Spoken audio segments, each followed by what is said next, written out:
جب گنڈا بندہ دبنگائی کرتا ہے نا کسی ایسے بندے پر جو اتنا مظلوم ہوتا ہے، اتنا وقت کا مارا ہوا ہوتا ہے نا، چپ ہی ہو جاتا ہے، بالکل خاموش ہو جاتا ہے نا، فرشتے حق تعالیٰ کو کہتے ہیں کہ الہی اے رب العالمین، تیرا فلاں بندہ تو بالکل چپ ہو گیا، بالکل خاموش ہو گیا، ڈر گیا۔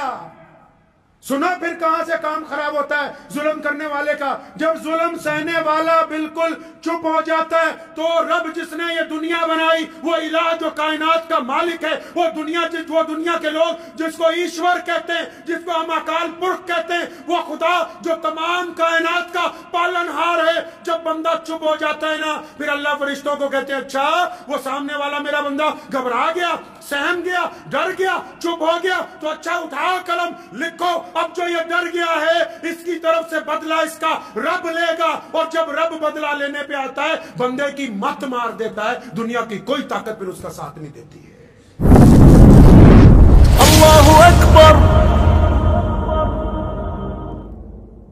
بہت سارے لوگوں کو آپ نے سنا ہوگا کہ جب کوئی پریشانی آتی ہے، دکھ آتا ہے، تکلیف آتا ہے، یا کبھی حالات ناسازگار ہو جاتے ہیں، تو بڑے لوگ جو دیندار لوگ ہیں وہ اس بات کی تلقین کرتے ہیں کہ نماز پڑھو، استغفار کرو، اللہ تعالیٰ سے استغفار کرو، اپنے گناہوں کی معافی مانگو۔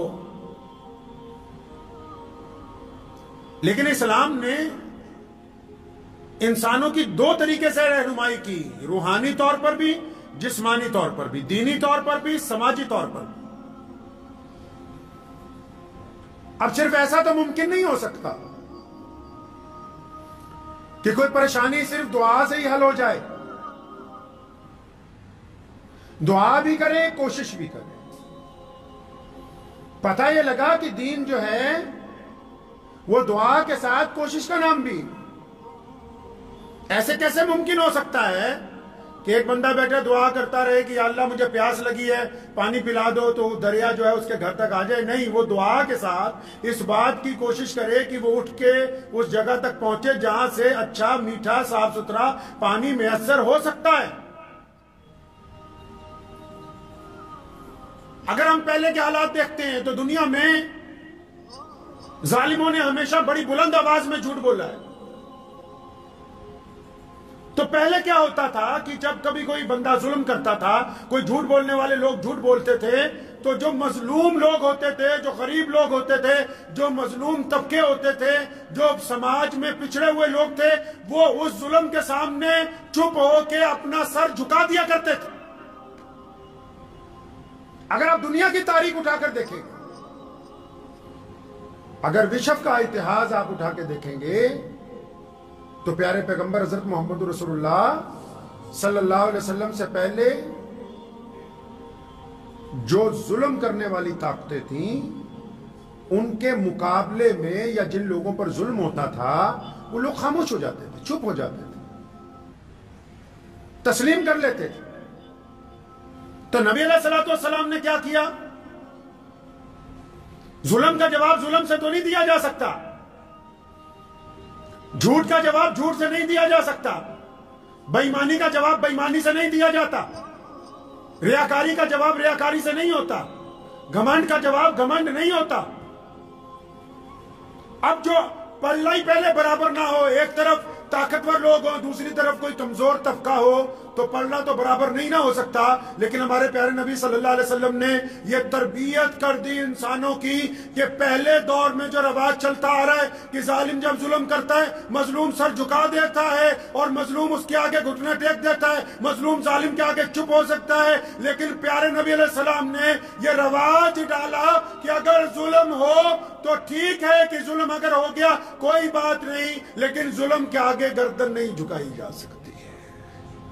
یہ فرق آ گیا، مظلوموں کو ایک راستہ عطا کیا، اور دعا کے ساتھ کیا کہا کہ فرمایا ہمت اور صبر سے اللہ کی مدد مانگو۔ حکم ہوا کہ غریبوں کی، مظلوموں کی، غریب طبقوں کی یا جن پر ظلم ہوا ان کی حوصلہ افزائی کرو۔ تو پتہ یہ لگا کہ پوری دنیا میں ایسے لوگ جو کہ پریشان حال ہوں اگر تو پریشان حال لوگوں کی پہلی مدد یہ ہوتی ہے کہ ان کو ڈرایا نہ جائے بلکہ ان کی حوصلہ افزائی کی جائے. یہاں محالی میں ایک کوٹھی کو توڑ کے ابھی ایک صاحب کو باہر نکالا. دونوں بھائی بہن والد والدہ سارے کے سارے بڑے بڑے افسر ریٹائر ہوئے اور گندگی میں رہ رہے ہیں. کوٹھی بھی کروڑوں روپے کی. وہ جو سوسائٹیاں انسانوں کو سنبھالتی ہیں جن کے دماغ چل جاتے ہیں انہوں نے دروازے توڑ کے بڑی مشکل سے نکالا. کیا ہو گیا بھائی ان کو؟ کیا ہوا؟ ان کا کیا قصور ہے؟ پیارے نبی علیہ السلام نے وجہ بیان کی. فرمایا جب کوئی بندہ، سنو سارے دل تھام کے، چاہے کوئی حکومت کی کرسی پہ بیٹھا ہے، چاہے کسی کا اپنے گھر میں دبنگائی ہے، چاہے کسی کی اپنے بازار میں دبنگائی ہے، چاہے کسی کی کاروبار میں ہے، چاہے کوئی مسجد مدرسے میں دبنگائی کرتا ہے، سارے ہی سن لیں. صرف یہ نہیں کہ حکومتیں ساری جس کو اللہ نے جتنی خدائی کا حصہ دیا ہے. جب بندہ دبنگائی کرتا ہے نا تو نبی علیہ السلام نے فرمایا، حدیث کا مفہوم ہے کہ جب بندہ کسی ایسے آدمی کے ساتھ زیادتی کرتا ہے جو سامنے سے جواب نہیں دیتا. ہوتا ہے نا لوگ کوئی اپنی بیوی کے ساتھ، کوئی اپنے ملازم کے ساتھ، کوئی راہگیر کے ساتھ، کوئی چلتے ہوئے کسی غریب آدمی کے ساتھ. یہ بڑے لوگ جن کو کینسر ہو جاتا ہے، یہ بڑے چودھری جنہوں نے کبھی کوئی غلط چیز کھائی نہیں ہے، جو پانی بھی 10 دفعہ فلٹر کر کے پیتے ہیں، جن کے گھر میں آرگینک کھانے جاتے ہیں، ان کی چھاتی میں کینسر کیسے پلا؟ ان کو کیا ہو گیا؟ جو کہتے ہیں کہ ہم تو کبھی کوئی ناجائز چیز، کبھی ہاتھ دھوئے بغیر کسی کو کچھ لگایا نہیں، کیا ہوا ان کو؟ سنو نبی علیہ السلام نے فرمایا، پیارے پیغمبر نے کہا کہ جب کوئی بندہ کسی ایسے بندے پر ظلم کرتا ہے جو آگے سے بولتا نہیں ہے، جب کوئی بندہ کسی ایسے پر تشدد کرتا ہے جو آگے سے چپ ہو جاتا ہے، خاموش ہو جاتا ہے، آگے سے کوئی بولتا ہی نہیں، چاہے وہ بیوی ہو، چاہے وہ پڑوسی ہو، چاہے وہ دیندار لوگ ہوں، چاہے وہ بددین لوگ ہوں، چاہے وہ مسلمان ہو، چاہے وہ غیر مسلم ہو.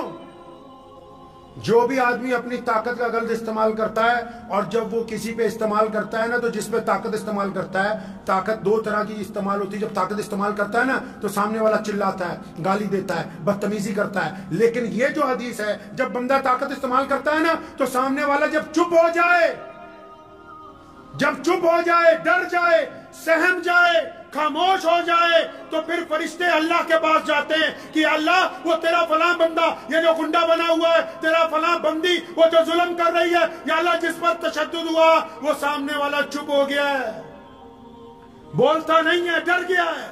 اس لیے ڈر گیا ہے، وہ سمجھتا ہے کہ بولتا ہوں، بولوں گا تو تھپڑ نہ مار دے، بولوں گا تو قتل نہ کر دے، بولوں گا تو مجھے تشدد کا نشانہ نہ بنائے، بولوں گا تو میری بے عزتی نہ کرے. جب گنڈا بندہ دبنگائی کرتا ہے نا کسی ایسے بندے پر جو اتنا مظلوم ہوتا ہے، اتنا وقت کا مارا ہوا ہوتا ہے نا، چپ ہی ہو جاتا ہے، بالکل خاموش ہو جاتا ہے نا. فرشتے حق تعالیٰ کو کہتے ہیں کہ الہی، اے رب العالمین، تیرا فلاں بندہ تو بالکل چپ ہو گیا، بالکل خاموش ہو گیا، ڈر گیا. سنا پھر کہاں سے کام خراب ہوتا ہے ظلم کرنے والے کا؟ جب ظلم سہنے والا بالکل چپ ہو جاتا ہے تو رب جس نے یہ دنیا بنائی، وہ الہ جو کائنات کا مالک ہے، وہ دنیا کے لوگ جس کو ایشور کہتے ہیں، جس کو ہم اکال پرخ کہتے ہیں، وہ خدا جو تمام کائنات کا پالنہار ہے، جب بندہ چپ ہو جاتا ہے نا، پھر اللہ فرشتوں کو کہتے ہیں اچھا وہ سامنے والا میرا بندہ گھبرا گیا، سہم گیا، ڈر گیا، چپ ہو گیا، تو اچھا اٹھاؤ قلم، لکھو اب جو یہ ڈر گیا ہے اس کی طرف سے بدلہ اس کا رب لے گا. اور جب رب بدلہ لینے پہ آتا ہے بندے کی مت مار دیتا ہے، دنیا کی کوئی طاقت پھر اس کا ساتھ نہیں دیتی ہے. مجھے امید ہے کہ آپ کو یہ ویڈیو پسند آئی ہوگی. اگر پسند آئی ہو تو یہ آپ اپنے دوستوں کے ساتھ شیئر کریں اور اس چینل کو سبسکرائب ضرور کریں.